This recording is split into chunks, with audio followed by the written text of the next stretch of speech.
Óigame, tenemos también nosotros los conflictos por grupos dentro de las iglesias, preferencias dentro de las iglesias, grupitos que se crean dentro de las iglesias. ¿Es saludable, usted cree, la creación de grupitos, de cliques dentro de las iglesias? Y si no lo es, ¿por qué usted cree que no es saludable? Ok, mi hermano, pero antes quiero hacer mención a lo que escuché del pastor Ramos aquí. ¿Se lo cambia? ¿Se lo transforma? ¿Se lo mando? ¿Cómo es eso, pastor? No.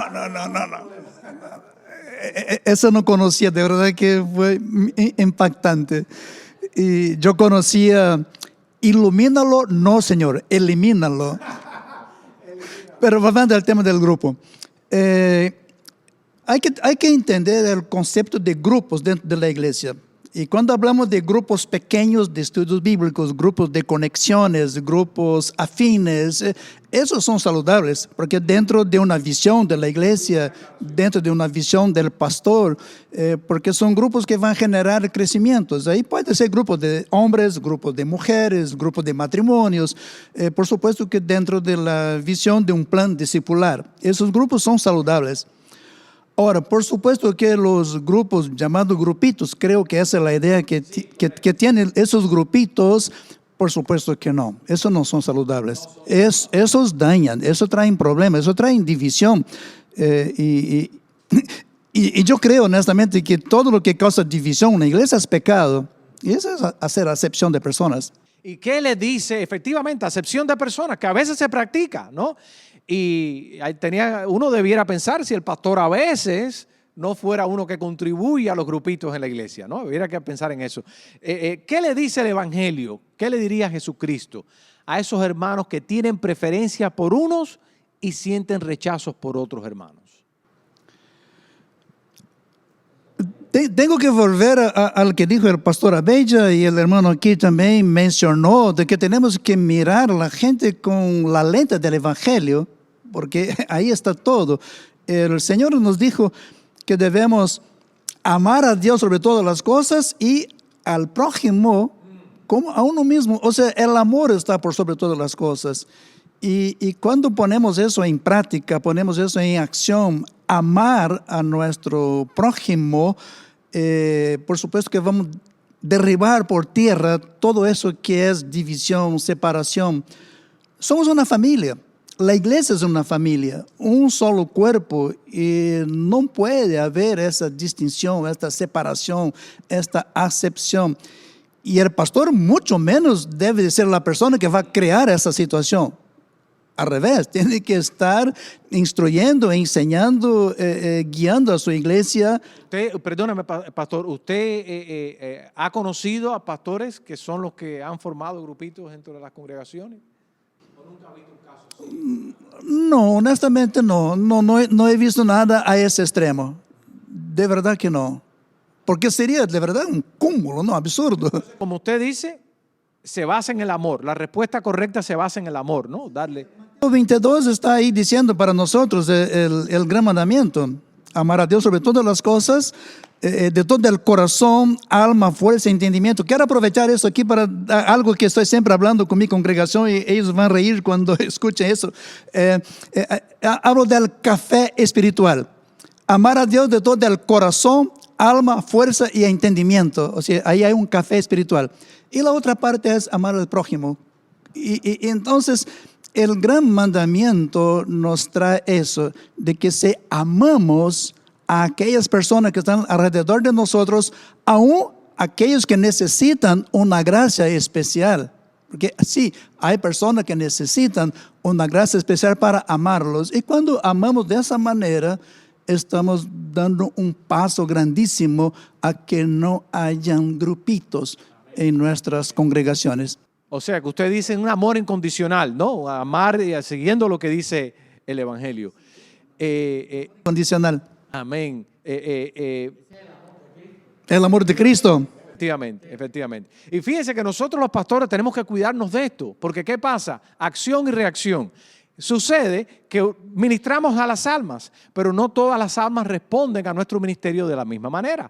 Hay almas que son más dóciles, más humildes, más obedientes, como uno puede pensar, más espiritual, más sensible. Pero hay otras que no, que son más duras, que nos ignoran, que no nos toman en cuenta, hasta que nos critican.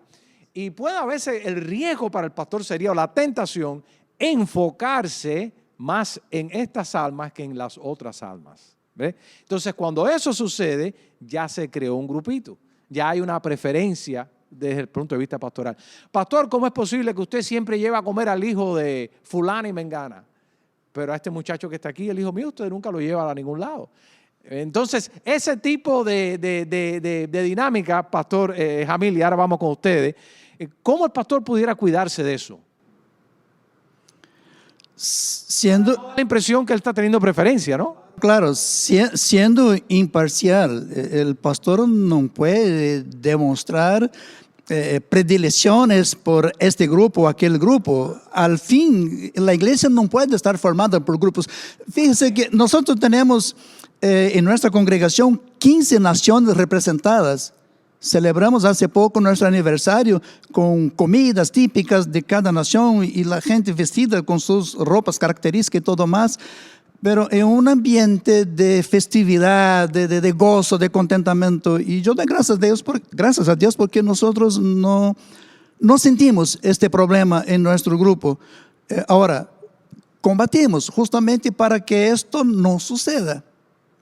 No es algo de casualidad, es que invertimos tiempo en ministrar, enseñar, compartir esta visión de que la iglesia es un cuerpo y de que Cristo Jesús derriba por tierra todas las posibles diferencias entre nosotros. Amén, amén, amén. Gloria al Señor. Gracias, pastor. ¿Ustedes querían añadir algo, siervos, antes de despedirnos? ¿Vamos por aquí? Yo estoy de acuerdo con esto de que los grupitos son dañinos para las iglesias. De hecho, a veces he hecho cambio en algunas invitaciones que me han hecho para hacer actividades, en este caso en la iglesia, con un grupo de hermanos que no se ha anunciado a la congregación. Y soy cuidadoso porque a veces marca un precedente y vienen hermanos que ven al grupito reunido y siempre es el grupito y eso crea división y crea conflicto. Pero por otro lado, trabajamos en equipo. Y yo creo que Jesús amaba a las multitudes y tenía tiempo con ellos, pero después se retiraba con un grupo más selecto que eran 12. Y de esos 12 habían 3 y de esos 3 había 1.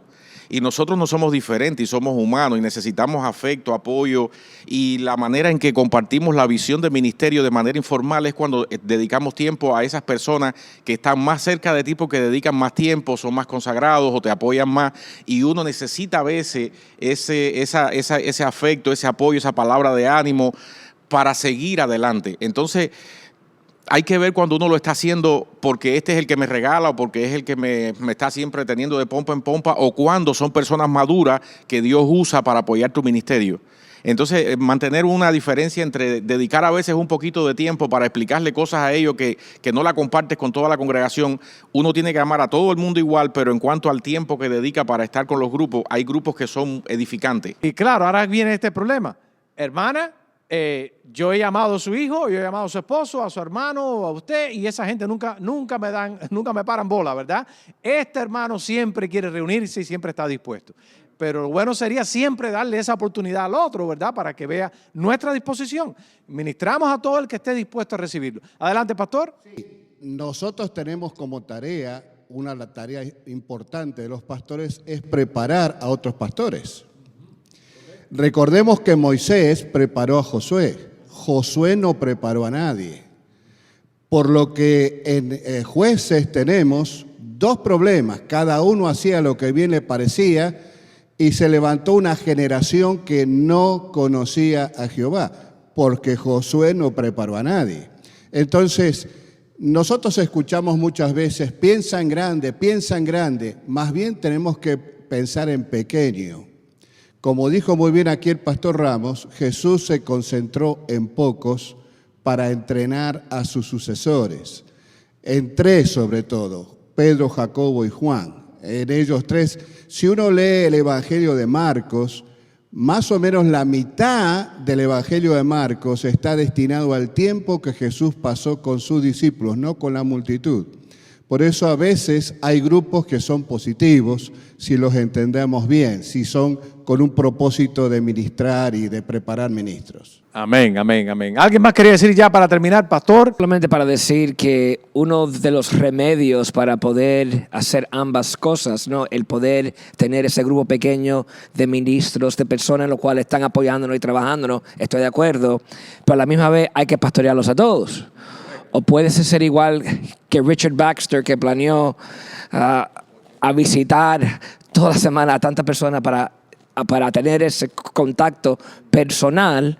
O podemos ver lo que dice la Biblia, y yo lo veo así, que hay una pluralidad de pastores en una iglesia, en lo cual podemos pastorear a todos los hermanos y no solamente yo tener el desafío de hacerlo solo. Puede haber otros pastores en los cuales nos podemos repartir el trabajo para hacer ambas cosas a la misma vez. Eso es uno de los beneficios de ese modelo, ¿eh? Gloria al Señor. Vamos a... Sí, sí. Hay una palabra clave que se llama delegar. Delegar en otros. El líder, pues fue lo que Jethro le recomendó a Moisés. Moisés, tú solo no puedes. Delega en otros. Y eso es fundamental en el pastor. Delegar en otros. Amén, amén. Solo quisiera añadir y mencionar de que tenemos que tener mucho cuidado, perdóname, necesitamos tener mucho cuidado con el tema de que la variedad de culturas en nuestras iglesias, tenemos que respetar esto, obvio. Pero eso no quiere decir que por las diferencias de las culturas, eso tiene que formar grupos distintos. No. Eso tenemos que respetar, disfrutar, gozarnos con las diversidades. No hay unanimidad, pero sí hay unidad. Y la unidad es Cristo, y eso sí nos hace una familia. Amén, amén, la unidad. Y esa es la palabra clave, esa es la palabra, y es la palabra que el enemigo realmente odia. No quiere ver unidad en el pueblo del Señor. El Señor nos llamó a la unidad, dice que de ambos pueblos hizo uno, y Él dijo que nosotros nos amemos, y así el mundo iba a saber que somos discípulos de Él. Queridos amigos y hermanos y hermanas, el reto de la iglesia continúa, el reto por la unidad, el reto por mantener realmente el curso. Pero si algo hemos aprendido hoy es que el enemigo no descansa y siempre está buscando diferentes maneras por las cuales dividir, entorpecer, cancelar, obstaculizar y destruir al pueblo del Señor. Y muchas veces nos preocupamos por los enemigos externos de la iglesia, las persecuciones que vienen desde afuera. Pero la iglesia desde el comienzo ha tenido retos internos dentro de nuestras propias filas. Y uno de estos retos son los retos por la unidad. Y la respuesta, como hemos escuchado en este día, una y otra vez, es precisamente mantener la unidad, el discipulado, el amor incondicional, la integración en la iglesia, en un liderazgo intencional que busca realmente que la iglesia se una. Así que la misión de la iglesia continúa, los retos de la iglesia también continúan, y oremos y trabajemos para que usted y yo y todos nosotros nunca seamos instrumentos conscientes o inconscientes de un conflicto en nuestra iglesia. Más bien seamos agentes de sanidad y de unidad y de restauración, seamos agentes de reconciliación y no agentes de división. Que Dios te bendiga y ore por estos siervos que están aquí, que se han tomado el tiempo para edificar, compartir sus experiencias con nosotros. Que Dios te bendiga y continuamos adelante sirviendo al Señor. Amén.